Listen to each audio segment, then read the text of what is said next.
ముందురా నార్వేలో సైంటిస్టులు పెద్ద షాకే ఇచ్చారు. మనుషులని 5 అంగుళాల పొట్టితనానికి కుదించే డౌన్ సైజింగ్ అనే వింత టెక్నాలజీ. జనాభా తగ్గి, ఖర్చు తగ్గి, వనరులు పొదుపు అవుతాయంట. ఓమాహాలో బీద జంట పాలు, ఆడ్రీ ఈ కొత్త లైఫ్ మీద మక్కువపడి లీజర్లాండ్ అనే మినీ స్వర్గం టూర్కి వెళ్లారు. చిన్న పెట్టుబడితో పెద్ద రాజుల్లా బతికేయచ్చంట. మరిరా ఉత్సాహంగా ఇద్దరూ సైన్ చేశారు. కానీ చివరి క్షణంలో ఆడ్రీ మోసం చేసి తప్పేసింది. పాపం పాలు ఒంటరిగానే చిన్నవాడయ్యాడు. లీజర్లాండ్ లో బొమ్మల ఇల్లు, చిన్ని కుర్చీలు, బయటకి స్వర్గం, కానీ లోపల ఏదో ఖాళీ అనిపించేది.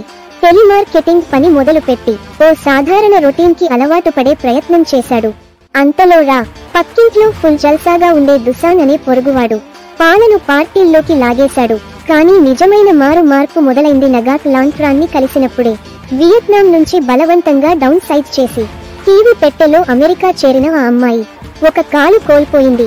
ఆమెతో పాలు లీజర్లాండ్ వెలుపల ఉండే పేదవాళ్ల అసలైన కష్టాలు చూశాడు. ఆమె పట్టుదల చూసి పాలు మనసు మార్చేసుకున్నాడురా. ఆమెతో పాటు పేద చిన్నవాళ్లకి మందులు, భోజనం, సహాయం తీసుకెళ్లే పనిలో పడ్డాడు. ఇంతకు ముందు ఉండే అలసత్వం మానేసి ఈ చిన్న ప్రపంచానికి పెద్ద అర్థం ఉన్నట్టుగా చూడడం మొదలుపెట్టాడు. ఒక రోజు దుసాన్ పాలు, నగాక్ లాంగ్ ఇద్దరినీ నార్వేలో ఉన్న అసలైన డౌన్ సైజింగ్ సైంటిస్టులను కలవమన్నాడు. అక్కడ డాక్టర్ ఆస్ జోన్సన్ ఓ భయంకర వార్త చెప్పాడు. ఆర్క్టిక్ లో మీథేన్ లీక్ వల్ల భూమి నాశనం అవుతుందని. అందుకే భూమి కింద పెద్ద బంకర్ కట్టారంట.